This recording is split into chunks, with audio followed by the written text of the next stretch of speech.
Seven slippers के नाम से मशहूर यहाँ पर एक गार है जिसे असहाब कहफ का गार कहा जाता है। अभी चूँकि ऑफ सीज़न है इसलिए इतना ज़्यादा रश नहीं है यहाँ पर, वरना गर्मी बहुत ज़्यादा होती है यहाँ पर। देख रहे हैं, मैंने जैकेट भी उतार दी है। आज बिरयानी, 2 बिरयानियाँ और 2 सब्जियाँ ये बॉईल कर रहे हैं गर्म पानी में। पाकिस्तान से बाय रोड आए हो? जी गाड़ी मेरी बाहर खड़ी है। पाकिस्तानी गाड़ी। बाय रोड तो हम भी आए पर हमने इस्तांबुल से गाड़ी ली है।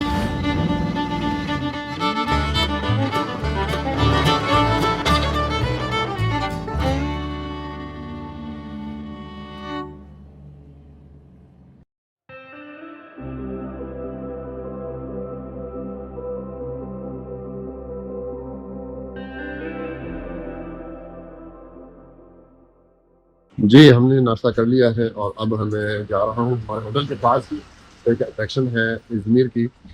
एक पुराना शहर है 400 कबल मसीह, यानी आज से तकरीबन 2500 साल पुराना। उसकी तरफ हम जा रहे हैं और यही एक मेजर अट्रैक्शन है यहाँ इज़मीर के अंदर। बाकी इज़मीर सारा नया शहर है और उसके अंदर कोई तारीखी आसार नहीं है। तो अभी हम चलते हैं उसकी तरफ और वो 2500 साल पुराने शहर के जो आसार हैं वो आपको दिखाते हैं। और उसके बाद इज़मीर की आपको थोड़ी सी सैर करेंगे और फिर हम निकल जाएंगे अफसोस की तरफ। हमारा होटल इस आसार कदीमा के बिल्कुल पास ही था, इसलिए हमें गाड़ी में जाना नहीं पड़ा और मैं आपको भी पैदल ही इस जगह तक लेकर चलता हूँ।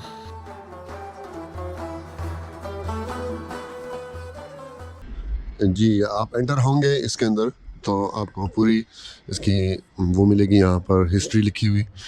400 कबल मसीह में ये शहर था और 158 ईस्वी में यानी हज़रत ईसा अलैहिस्सलाम के तकरीबन 150 साल बाद, पैदाइश के 150 साल बाद ये यहाँ पर ज़लज़ला आ गया और फिर ये शहर तबाह हो गया। बाद में फिर एक यूनानी बादशाह ने इसकी तामीर नौ का हुक्म दिया था और लेकिन वक्त के साथ साथ ये दोबारा फिर तबाह हो गया और अब इसके आसार 1920 में ही दरियाफ्त हुए हैं और अब UNESCO world heritage site declare हो चुका है। ऊपर इसके एक ज़बरदस्त ग्राउंड है, उसके ऊपर आपको बेहतरीन मंज़र आता है चारों तरफ का भी और शहर का भी।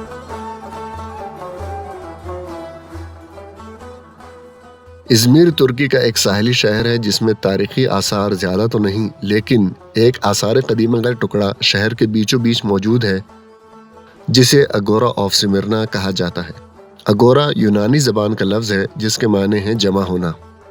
कदीम यूनानी शहरों के बीच में एक हिस्से को अगोरा कहा जाता था जहाँ शहर के लोग खरीदारी करने और मिलने मिलाने के लिए आते थे, जैसे आजकल हमारे शहरों में सदर का इलाका होता है। सिमिरना 4वीं सदी कबल मसीह में इसी वक्त यूनानियों ने तामीर किया था और फिर रूमी शहनशाह मार्कस ऑरेलिस ने इस इलाके को ज़लज़ले से तबाह होने के बाद दोबारा तामीर किया था। इस जगह को 1933 में खुदाई के दौरान दरियाफ्त होने के बाद अपनी असली हालत में लाने का काम शुरू किया गया। ये कोई बहुत बड़ी जगह नहीं है कि जिसे मुकम्मल तौर पर देखने के लिए घंटों दरकार हो, मगर ये छोटी सी जगह भी शहर के बीचों बीच देखने से ताल्लुक़ रखती है।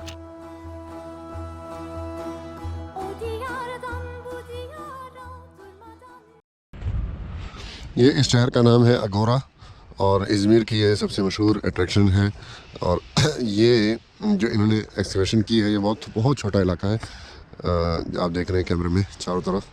तो ये शहर इसके अलावा भी है बहुत ज़्यादा, अगर इसकी एक्सकवेशन करें तो आसपास और भी ज़्यादा है ये बाक़ियात इसकी शहर की, लेकिन ये अभी इसके चारों तरफ होटल्स बन गए हैं और आबादियाँ बन गई हैं तो इसकी मज़ीद एक्सकवेशन अभी नहीं कर रहे। ये भी हादसाती तौर पर इनको मिला था 1920 में किसी उसकी तामीर वगैरह के लिए, इन्होंने बिल्डिंग की तामीर वगैरह के लिए खुदाई की होगी तो ये फिर इनको आसार मिल गए और वहाँ से खुदाई करके पूरा शहर दरियाफ्त हो गया। फ़िलहाल इज़मीर से आपसे इजाज़त लेते हैं, सुबह का टाइम है। अब एक और जगह जाना है जिसको कहते हैं अफसोस और वो बहुत मशहूर है तुर्की के अंदर आसार कदीमा के हवाले से। वहाँ पर असहाब कहफ की भी एक गार मशहूर कर रखी है, तो अभी उसकी तरफ जाते हैं। यहाँ से 50 किलोमीटर दूर है वो, अभी उसकी तरफ निकलते हैं। वहाँ 1-2 घंटा गुजार के फिर आज हमारी रात है इंशाअल्लाह बॉर्डर में, जो कि आपको मैंने बताया था सुबह भी तकरीबन 2.5 घंटे का रास्ता है और 250 किलोमीटर यहाँ से दूर है। वो बहुत खूबसूरत साहिली शहर है। तो चलें चलते हैं अफसोस की तरफ और आपसे मिलते हैं अफसोस में।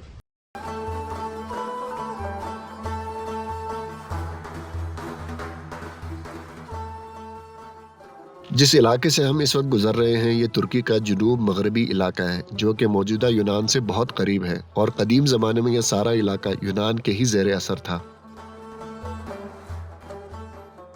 आज का ये सफ़र हमारा तकरीबन 250 किलोमीटर पर मुश्तमिल है और कुल वक्त तकरीबन 2.5 घंटे लगेगा, लेकिन रास्ते में चूंकि हमने असहाब कहफ के गार और एफेसस के कदीम यूनानी शहर भी जाना है, इसलिए हमें बोडरम पहुंचते पहुंचते रात हो जाएगी।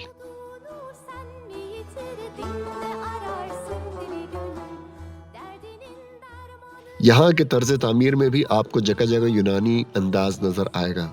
इस जगह से इस्तांबुल ज्यादा दूर है जबकि यूनान का दारुल हुकूमत एथेंस ज्यादा नजदीक है।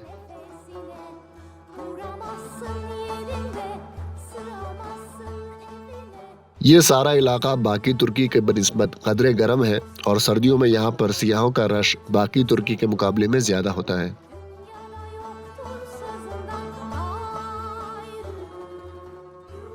तुर्की की जितनी भी खूबसूरत साहिलों की तस्वीरें या वीडियोस जो इंटरनेट पर दिखाई जाती हैं वो अक्सर इसी इलाके की होती हैं।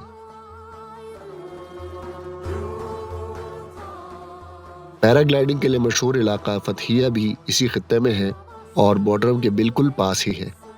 हम गर्मियों में पैराग्लाइडिंग कर चुके थे, इसलिए इस बार एक नया साहिली शहर देखने के लिए फतहिया के बजाय बोडरम जाने का इरादा किया।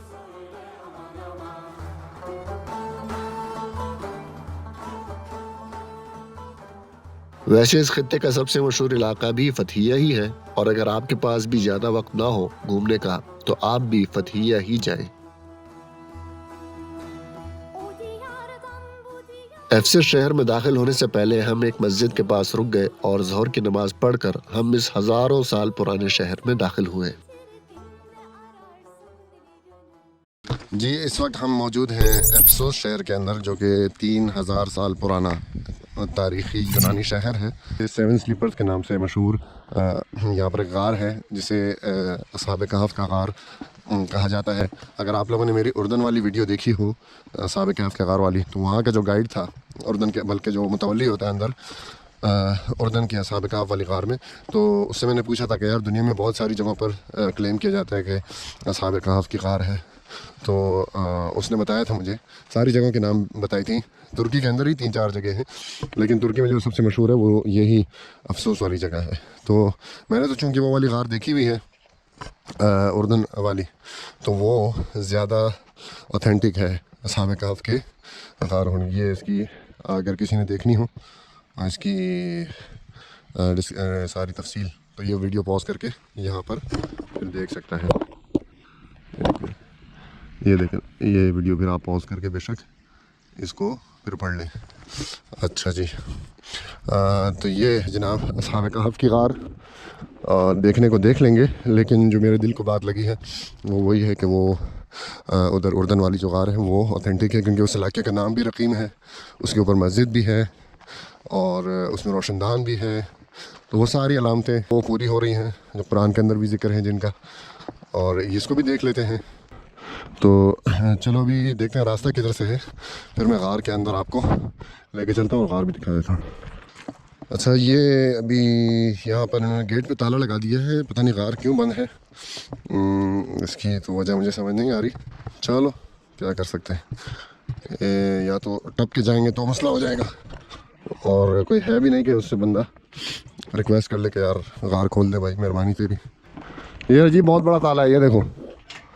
चलो जी वापसी करते हैं। अफसोस कि गार हमें देखना नसीब नहीं हुआ अंदर से, तो अभी जाते हैं और अफसोस शहर के अंदर आपको पुराना शहर दिखाते हैं। ये हमारी गाड़ी खड़ी हुई है और वो गार का रास्ता है, तो गार तो बंद है, लेकिन हमने कहा चलो लगे हाथों खाना खा लेते हैं। यहाँ गार के साथ बहुत खूबसूरत ट्रेडिशनल रेस्टोरेंट है।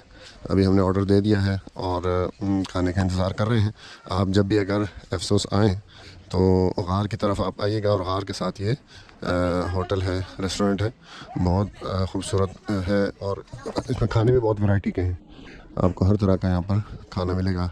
ट्रेडिशनल जो टर्किश खाना है वो भी जब आ जाएगा तो मैं आपको दिखा दूँगा। और इसका बाहर भी आप बैठ सकते हैं, अंदर भी बैठ सकते हैं। ये देखें ट्रेडिशनल खाना वगैरह बन रहा है यहाँ पर। ये इनका किचन है, और बच्चों के भी झूले वूले लगे हुए हैं छोटे मोटे थोड़े बहुत। तो ये बड़ा खूबसूरत होटल रेस्टोरेंट है। आप जब भी आएँ अगर अफसोस तो दिन का खाना फिर आप इसी साबिक आफ के गार के साथ आप बैठकर खा लीजिएगा।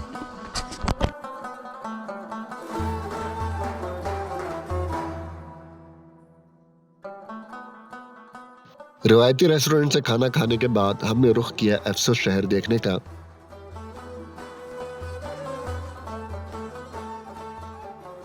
इस शहर को देखने के लिए भी आपको 250 या 300 लीरा का टिकट लेना पड़ता है।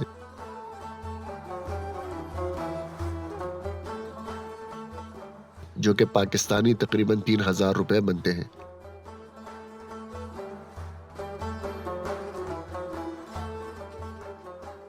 हमने इस्तांबुल में टूर पास ले रखा था, इसलिए हमें टिकट लेने की जरूरत नहीं पड़ी।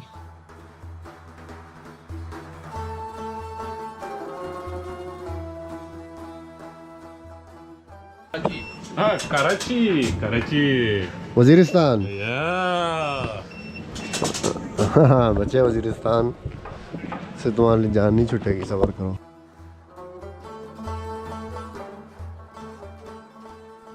एफसुस कदीम बहरा रूम के मशहूर शहरों में से एक शहर था।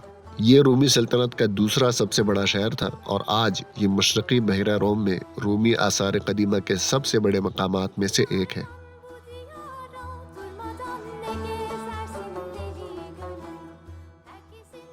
हर साल हजारों सयाह कदीम शहर में घूमने के लिए इस खत्ते में आते हैं।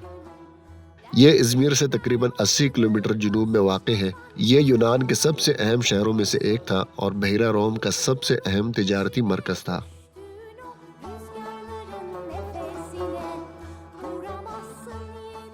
सदियों तक ये शहर मशरिक और मगरिब के दरमियान एक संगम के तौर पर काम करता रहा। एफसुस शहर में आबादी के आसार हजरत ईसा अलैहिस्सलाम से भी 700 साल पहले के पाए जाते हैं।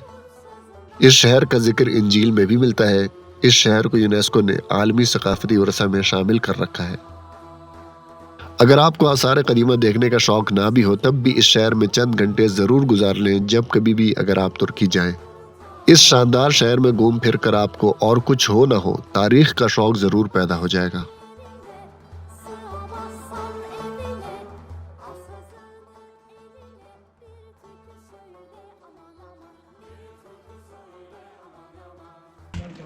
ये आपको देखें चीनी बहुत ज़्यादा नज़र आ रहे होंगे, चोंगे। ये देखिए, ये चोंगे हैं, सारे चोंगे आपको नज़र आएंगे। आप दुनिया की जितनी मशहूर आर्कियोलॉजिकल साइट्स हैं, यानी कि जो आसार कदीमा वाली जगह हैं, वहाँ पर चीनी आपको बहुत भी लगा है। जो उर्दन में क्या था, वहाँ पर जो मशहूर रूइंस हैं रोम के, अमान के अंदर भी और दूसरी जगहों पर भी, तो चीनी बहुत ज़्यादा आए हुए थे। यहाँ पर भी अभी लास्ट टाइम भी चीनी थे बहुत ज़्यादा। तो चीन के लोगों को इन चीज़ों का बहुत ज़्यादा शौक़ है। अब हमारे यहाँ भी आर्कियोलॉजिकल साइट तो बहुत ज़्यादा है, लेकिन चूँकि अमन नहीं है वहाँ पर हमारे इलाके में, पाकिस्तान में।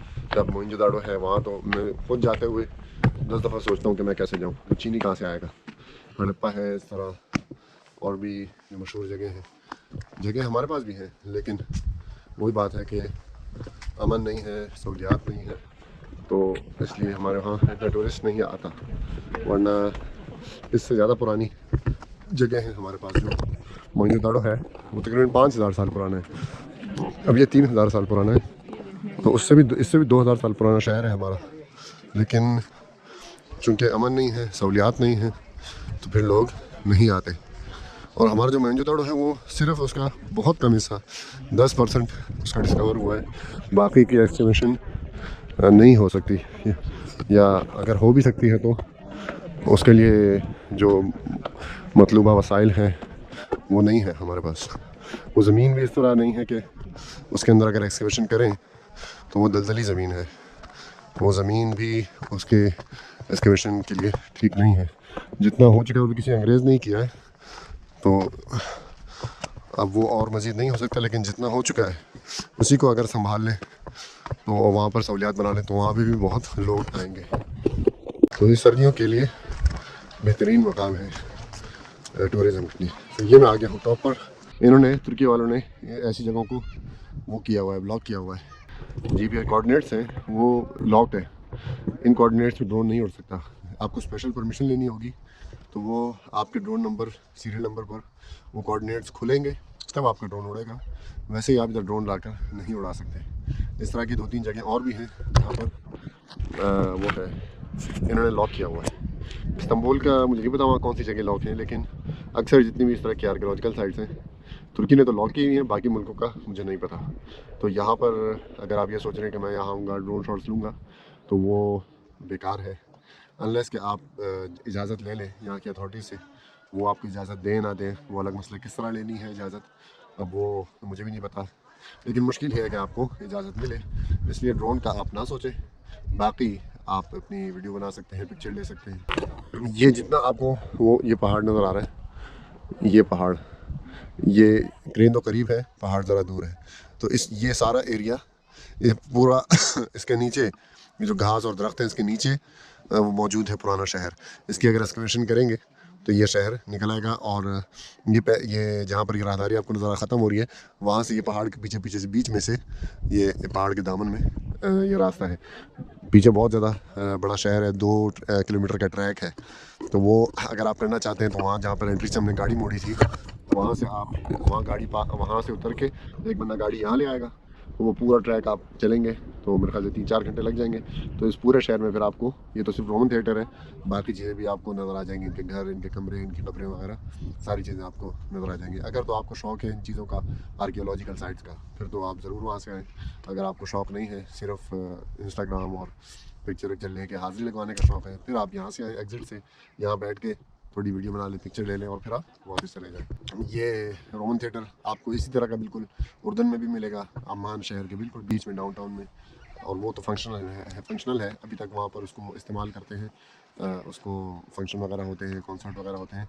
यहाँ पर भी लास्ट टाइम में जब आया था तो इधर स्पीकर वगैरह रखे हुए थे, लाइटें रखी हुई थी, तो इसका मुझे लग यही रहा था कि रात को कोई उनका प्रोग्राम होगा। जब सीज़न होता है तो यहाँ पर प्रोग्राम करते हैं ये लोग। लास्ट टाइम जो एंट्रेंस में मैं आ रहा था तो वहाँ पर बोर्ड लगे हुए थे, रात को कोई म्यूज़िकल शो वगैरह होता है तो उसके टिकट बेच रहे थे वो लोग। अब चूँकि सीज़न ऑफ है, इतना रश नहीं है, तो अभी वो उन्होंने हटा दिया है, और मेरे ख्याल में अप्रैल मई में दोबारा वो इसको लगा देंगे, तो यहाँ पर आप वो आपको रात को शो वगैरह भी देखने को मिल जाएगा। तो ये है जो तारीख़ी शहर अफसोस। और यहाँ पर जो साबिक़ काफ के गार है वो तो बंद है, वो नहीं देख सके, लेकिन शहर का जो मेन अट्रैक्शन है रोमन थिएटर, वो मैंने आपको दिखा दिया। और अब हम थोड़ी देर में यहाँ बैठता हूँ, बहुत ज़बरदस्त हवा चल रही है, थोड़ा मैं इंजॉय करता हूँ, फिर हम निकलते हैं बॉर्डरम की तरफ। एफसस शहर में घूम फिर कर अब हमने दोबारा अपनी गाड़ी में बॉर्डरम के लिए चलना शुरू कर दिया। एफसस में मुझे इंडिया से आए हुए 2 लड़के मिले, जिन्हें मैंने बताया कि मैं पाकिस्तान से अपनी गाड़ी में यहाँ तक आया हूँ, तो वो बहुत हैरान हुए। चलो अब मैं आपको इनवाइट करना भी चाहूँ तो नहीं कर सकता कि पाकिस्तान आओ। हाँ, नंबर बेशक ले लो। आप यहाँ पे कहाँ घूम रहे हो?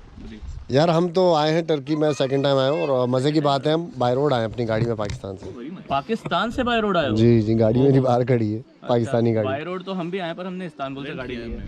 हम अपने घर से चलाऊँ या अभी घूम के वापस जाऊँगा अपने घर? तो कितना दिन, 2-3 दिन का रास्ता? ना 2-3 दिन किधर, हम लास्ट टाइम तो ईरान के हालात ठीक थे तो हम ईरान एक्सप्लोर करते हुए आ रहे थे, तो 10 दिन में पहुंचा मैं टर्की बॉर्डर।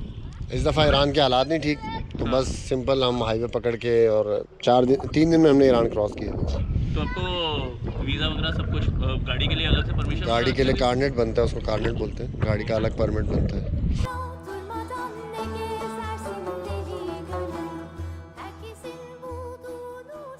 जिस तरह ये हैरान हुए हैं, इसी तरह पाकिस्तान में भी जब किसी को बताता हूँ कि मैं अपनी गाड़ी में इस्तांबुल जा चुका हूँ, तो हर शख्स सुनकर हैरान होता है।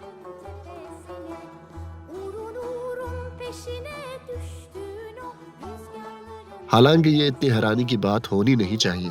अगर मुसलमान ममालिक चाहें तो तमाम मुस्लिम ममालिक के लोग, जिसमें पाकिस्तान, ईरान, अफगानिस्तान और सेंट्रल एशिया के ममालिक जैसे कि ताजिकिस्तान, किर्गिस्तान, उज़्बेकिस्तान वगैरह, और अरब ममालिक, ये सब मिलकर यूरोप की तरह अपने वीज़ा आपस में खोल सकते हैं।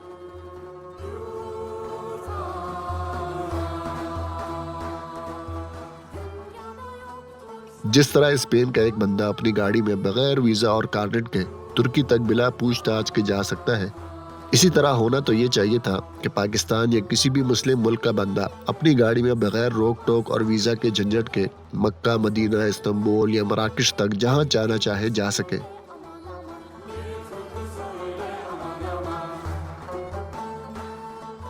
लेकिन अफसोस, कि कुफार तो अपने दरमियान बॉर्डर ख़त्म कर चुके, लेकिन हम मुसलमानों ने कुफार के बनाए हुए सरहदों को अपने ज़ाती मफाद के लिए मुक़द्दस हैसियत दे रखी है।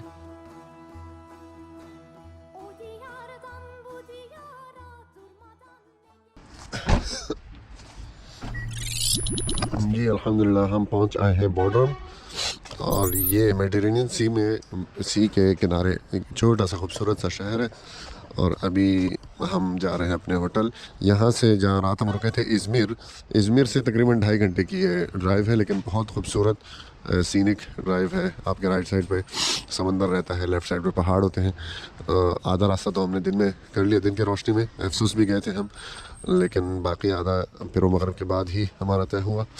लेकिन सुबह इंशाल्लाह जब हम जाएंगे तो साथ ही बीच है, तो बहुत खूबसूरत नज़ारा आएगा। ये आज जिस होटल में हम रुके हैं उनका अपना किचन है, और उसमें हम आज बिरयानी, 2 बिरयानियाँ और 2 सब्जियाँ ये बॉईल कर रहे हैं गर्म पानी में। इसको भी खोलेंगे और बॉर्डर में पाकिस्तानी खाने का मज़ा लेंगे।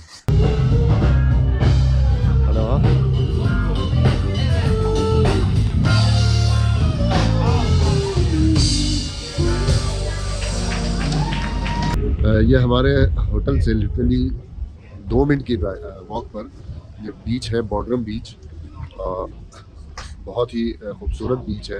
अभी तो रात को इतना ज़्यादा आपको नज़र नहीं आ रहा होगा, लेकिन दिन को सुबह इंशाल्लाह हम आएंगे नाश्ते के लिए तो आपको दिखाएंगे। ये बीच है बहुत खूबसूरत। और अभी तो यहाँ पर सर्दियाँ हैं, थोड़ी गर्मियों में और भी ज़्यादा माहौल होता होगा। तो मैं तो वैसे ही निकला था नीचे वॉक पे। मैंने कहा वैसे ही बेआबान होगा बीच, लेकिन यहाँ तो होटल है, रेस्टोरेंट है, क्लब है और पता नहीं क्या और भी अंदर खाने, बहुत कुछ हो रहा होगा। तो ये आगे कहीं और जा रहा है रास्ता। तो ये बॉर्डरम सिटी है, बहुत खूबसूरत और बीच सिटी है छोटा सा। ये सारी अभी जो बीच है ये नीचे मेडिटेरेनियन सी शुरू हो जाता है। तो थोड़ा नज़ला भी हो रहा है मुझे, और अभी 10:30 बज रहे हैं। इशा की नमाज़ पढ़कर फिर मैं सोता हूँ। सुबह ज़रा जल्दी आ जाएंगे बीच पे, तो इंशाल्लाह बीच भी डिस्कवर करेंगे। और कल आपसे मुलाकात होती है, कल हम इंशाल्लाह अंतालिया जाएंगे। तो चले लेते हैं आपसे इजाज़त, और चैनल को लाइक करें, सब्सक्राइब करें, शेयर करें। कोई भी आपके जहन में सजेशन हो तो कमेंट करके वो भी बता सकते हैं। कोई चीज़ मुझे इसके अंदर ऐड करनी चाहिए या कोई चीज़ है जो मुझे निकालनी चाहिए, वो सारी चीज़ें आप इसके अंदर कमेंट सेक्शन में लिख सकते हैं। तो आपसे भी लेते हैं इजाज़त। इंशाल्लाह मुलाकात होगी कल आपसे बॉर्डर में और अंतालिया जाते हुए रास्ते में। एक तो लाइक और शेयर ठोक दीजिए, महाकाल का दबाकर लाइक और शेयर ठोक दीजिए। 5000 लौटे दिख जाना चाहिए। ये 4000 के लिए मैं यहाँ पे नहीं खड़ा हूँ, पूरा साल मेहनत करता हूँ आपके लिए बेटा।